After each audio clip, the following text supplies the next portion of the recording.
This is real part of A naught E की power minus. तो इसमें sir ये बाहर आ जाएगा। यस, ए नोट अगर यहाँ पे देखो, ए नोट क्या है, कांस्टेंट टर्म एक्चुअली, ना तो कॉम्प्लेक्स नंबर है, that's why we can out take outside. और अगर यहाँ पे ए नोट में भी कुछ कॉम्प्लेक्स है, जैसे कि ए नोट बराबर something X plus iota Y हो गया, ठीक है, तो वो अंदर ही रहेगा, फिर उसको आपको फेज में चेंज करना पड़ेगा, कैसे, ई की पावर जे टर्म्स में लेकर आना पड़ेगा, ठीक है।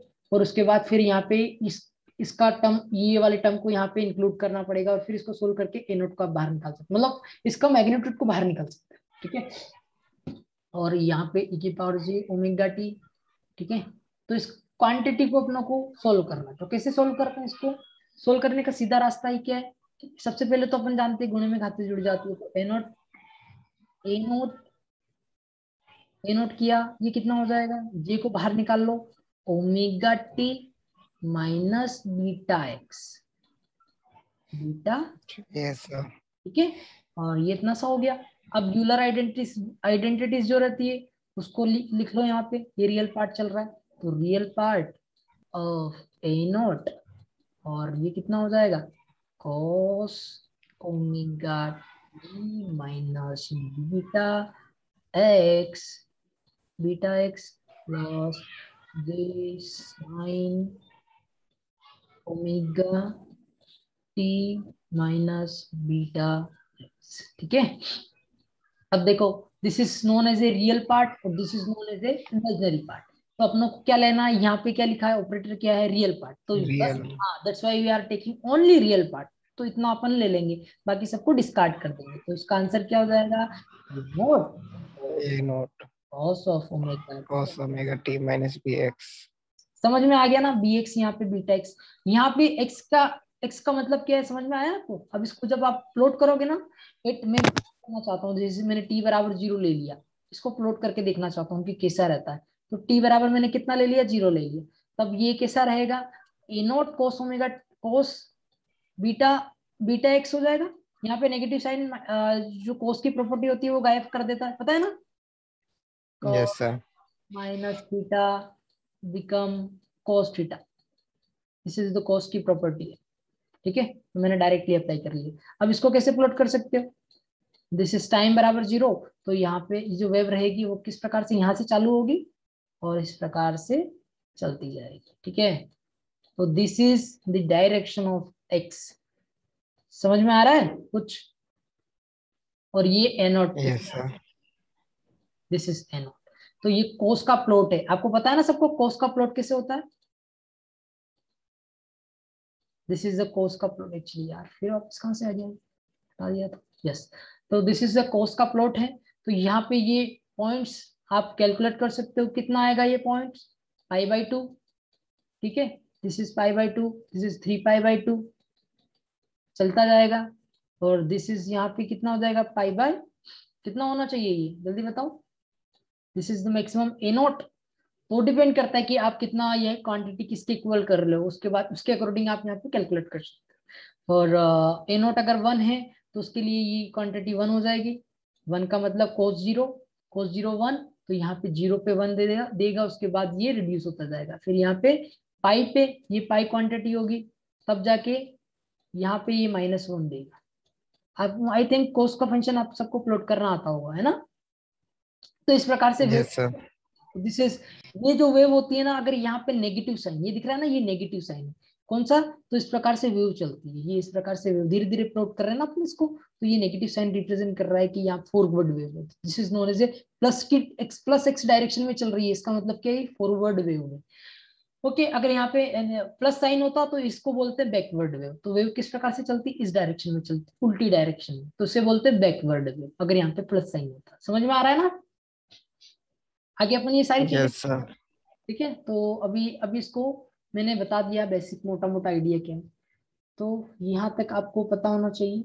उसके बाद, और ये मैंने बता ही दिया है कि जो फेजर फॉर्म में आपको लिखते हैं इंस्टेंटेनियस फॉर्म, ये this is known as instantaneous form, da/dt दिया हुआ है तो इसका मतलब इंस्टेंटेनियस फॉर्म, तो इसको आप इक्विवेलेंट कर सकते हो, multiplying it's phasor from j omega, पता है ना। अपन फोरियर ट्रांसफॉर्म लेते हैं तो क्या करते हैं, dl/dt को j ओमेगा लिख देते हैं, तो बस उसी को ही अपन फेजर फॉर्म भी बोलते हैं, क्या बोलते हैं, फेजर फॉर्म। फेजर। अपने लिखा भी है जे ओमेगा एस, तो ये आपको याद रखना है। एस का मतलब क्या है, ये फेजर फॉर्म में लिखा हुआ है, समझ में आ रहा है ना। Yes sir. तो ये आपको याद रखना है। इंटीग्रल के टर्म में अगर लिखोगे तो ये डिवाइड में आ जाता है, पता है ना आपको, फूरियर ट्रांसफॉर्म सबने खेला हुआ है आई थिंक, तो ये सब पता ही होगा।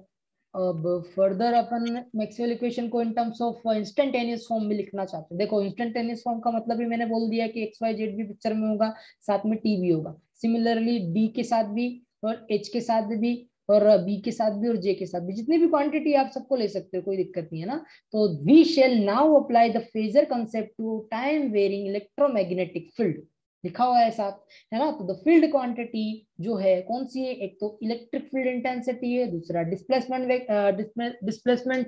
डेंसिटी भी बोल सकते हो, या फील्ड डिस्प्लेसमेंट फील्ड भी बोल सकते हो, और magnetic field intensity, magnetic flux density, और करंट डेंसिटी, और rho v charge density, volume charge density, ठीक है। For their derivative can be express in the phasor form. तो कैसे रिप्रेजेंट करेंगे फेजर फॉर्म में, देखो ये मैक्सवेल इक्वेशन होती है, del cross E equal to minus del B by del T, होती है कि नहीं होती है, बताओ। Yes sir. आपने कुछ नहीं किया, उसको एक्स वाई जेड और टी का फंक्शन बता दिया है, that's all, nothing more than that, ठीक है। तो आपको ज्यादा घबराना नहीं है इस चीज से। तो यहाँ पे डेल क्रॉस मैक्सवेल इक्वेशन वही है। अब इसको फेजर फॉर्म में आपने को बोला है, तो इसकी जगह कितना लिख देंगे, केवल जे ओमेगा। जे ओमेगा से जैसे रिप्रेजेंट करेंगे तो यहाँ पे कितनी आ जाएगी, जे ओमेगा। जे ओमेगा और बी एस क्या रिप्रेजेंट कर रहा है, हमेशा ध्यान रखना, उसका फेजर फॉर्म रिप्रेजेंट कर रहा है। यहाँ पे बी जो है, बी इंस्टेंटेनियस फॉर्म, कौन सा है, इंस्टेंटेनियस फॉर्म है। और जो एस जैसे अपनों ने सुफिक्स में एस लगा दिया, वो क्या कौन सा बन जाएगा, इसका फेजर फॉर्म बन जाएगा, ठीक है। तो del cross is equal to J omega B S. तो ये आप प्रोसीजर है, तो आप फॉलो कर सकते हो कि आपको फेजर फॉर्म में किस प्रकार से चेंज करना है। तो मैंने तो डायरेक्टली सर तो वो जो एएस में था वो भी फेजर फॉर्म में ही था। यस यस, जहां पे एस सफिक्स लगा दिया उसका मतलब फेजर फॉर्म, ओके। तो एक्चुअली मैं डायरेक्टली अच्छा यहाँ सर। पे जो अपने जो कन्वेंशन फॉलो करेंगे ना, उसमें मैं डायरेक्टली यूज करूंगा, तो आप वहां पे अंडरस्टैंड रहना दोनों चीजें, कि मैं डायरेक्टली यूज करूंगा। तो बार बार मुझे इस लिखने में थोड़ा सा ही होता है, तो मैं डायरेक्टली यूज करूंगा। तो आपको अंडरस्टैंड रहना चाहिए कि यहाँ पे ऐसे ये जैसे मैंने जो ओमेगा लिख दिया ना, उसका मतलब क्या है कि फेजर फॉर्म में लिखा हुआ है, सीधी सी बात, ठीक है। तो ये पूरी क्वांटिटी दिख गई ना आपको। जैसे मान लो कि फूरियर ट्रांसफॉर्म ले लिया, ऐसा भी बोल सकते हो डायरेक्टली, ये जो क्वांटिटी है ना, इसका डायरेक्टली फूरियर ट्रांसफॉर्म ले लिया, तो ये ऐसा बन गया। समझ में आ रहा है, यस सर। That's all. तो फेजर फॉर्म यहाँ से पिक्चर में आए, मतलब इतना प्रोसीजर भी आप फॉलो कर सकते हो, कोई इशू नहीं है। बस सिंपल ही है, आपको रियल पार्ट लेना है, फिर उसके बाद ये करना है, सब्स्टिट्यूट करना है, इधर से उधर की क्वांटिटी सब्स्टिट्यूट करके इसको मेंशन करना है, तो आंसर आ जाएगा आपका, वही फेजर फॉर्म में ही आएगा, ले देखिए। तो डायरेक्टली आप चारों इक्वेशन को भी इस प्रकार से फेजर फॉर्म में डिनोट कर सकते हो। This is the point form, this is integral form, और ये उसके टर्म में फेजर फॉर्म लिखा हुआ है, डायरेक्टली फेजर फॉर्म, ठीक है। तो अपन यहाँ पे पूरा फेजर फॉर्म ही यूज करेंगे, और तो मैं यहाँ पे सफिक्स एस नहीं लगाऊंगा सब जगह। जब मुझे इंस्टेंटेनियस फॉर्म लिखना होगा तो मैं ओमेगा टी डायरेक्टली इंक्लूड कर लूंगा, ठीक है। तो अपन डायरेक्टली यहाँ पे फेजर फॉर्म यूज करेंगे। तो क्या ये क्या बहुत कन्वीनियंट रहता है सोल्व करने में, क्योंकि डिफरेंशिएशन में अगर आप करोगे ना तो बहुत डिफिकल्ट पड़ता है। तो अपन डायरेक्टली इसको फूरियर ट्रांसफॉर्म लेके या फिर फेजर फॉर्म में इसको कन्वर्ट करके इसे सोल्व करते हैं। तो यही चार इक्वेशन अपन यूज करेंगे through out this all chapter. समझ में आ गया, यस। Yes sir. तो आपको यही यूज करना है। तो ये इंपॉर्टेंट टेबल है, तो आप इसको याद कर लीजिए, या फिर एक्चुअली ये तो डायरेक्टली आपको पता है कि कैसे क्या होता है, तो कोई इश्यू ही नहीं होगा। समझ में आ रहा है ना आपको, कोई दिक्कत तो नहीं आएगी इसमें, हेलो। चलो फिर ठीक है, ओके। तो कुछ क्वेश्चन है, आप चाहो तो कर सकते हो, कॉम्प्लेक्स नंबर को कैसे सॉल्व करते हैं। तो ये आई थिंक मैं सबने किए हुए हैं, तो मुझे कोई इशू नहीं है, तो आप चाहो तो कर सकते हो, फॉर यूर प्रैक्टिस ओनली। जो मेन कंसेप्ट है मैं समझा रहा हूँ आपको। अब क्या रह गया इस चैप्टर में, ठीक है। अब देखो यहाँ पे कुछ क्वेश्चंस हैं जो मैं ड्राइव करवा लेना चाहता हूँ आपके साथ। देखो ये इस प्रकार की फील्ड्स रहती है, the electric field and magnetic field in free space are given by, कैसे दिया हुआ है इसने, ई और 50 cos ओमेगा टी दिख रहा है। अब ये बताओ ये कौन सी वेव है, फॉरवर्ड है कि बैकवर्ड है, इसको देख के जल्दी बताओ। बैकवर्ड है सर। दैट्स ऑल बैकवर्ड है। यहाँ पे पॉजिटिव साइन है, इसका मतलब बैकवर्ड, और नेगेटिव साइन इसका बैकवर्ड मतलब फॉरवर्ड। ठीक है, डायरेक्टली फॉरवर्ड। आपको बताना है। तो ये आप सॉल्व कर सकते हो। तो क्या बोल रहा है कि इनको एक्सप्रेस करो in terms of phasor form, determine the constant H not be not. H not की वैल्यू पूछ रहा है, बी नॉट की वैल्यू पूछ रहा है। तो ये एक्चुअली कुछ रिलेशन अभी मैंने ड्राइव नहीं किया, तो उसकी वजह से आपको दिक्कत होगी। तो जब मैं अपन ड्राइव कर लेंगे तब कोई दिक्कत नहीं होगी, आप इजीली इन सबको सोल्व कर सकते हो। नाउ अब क्या रह गया है इसमें?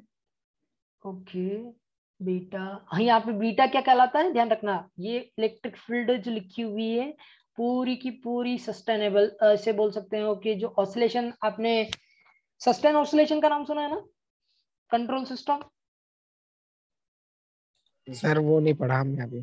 कंट्रोल सिस्टम नहीं आया क्या अभी तक? No sir. Okay okay, sustain का मतलब होता है, देखो मैं बता देता हूँ। तो दिस इज, अगर वेव इस प्रकार से चलती है ना तो इसे सस्टेन ऑसिलेशन बोलते हैं। अब देखो, एक तो ये ऑसिलेशन होता है, दूसरा ऑसिलेशन कौन सा होता है? एक ऑसिलेशन इस प्रकार का होता है, वेव साइनसोइडल ही रहती है लेकिन इसका एम्पलीट्यूड धीरे धीरे धीरे धीरे इंक्रीज होता है। तो वो कब इंक्रीज होता है? जब इसमें ई की पावर एक्स का मल्टीप्लीकेशन हो जाता है। ई की पावर एक्स, देखो यहाँ पे जे टर्म नहीं है, दिख गया सबको? जे टर्म नहीं है, दिख रहा है ना? Yes sir. क्योंकि दो टर्म होती है, ए की पावर एक्स होती है, दिस इज रियल, और एक और होता है ई की पावर, अरे यार sorry।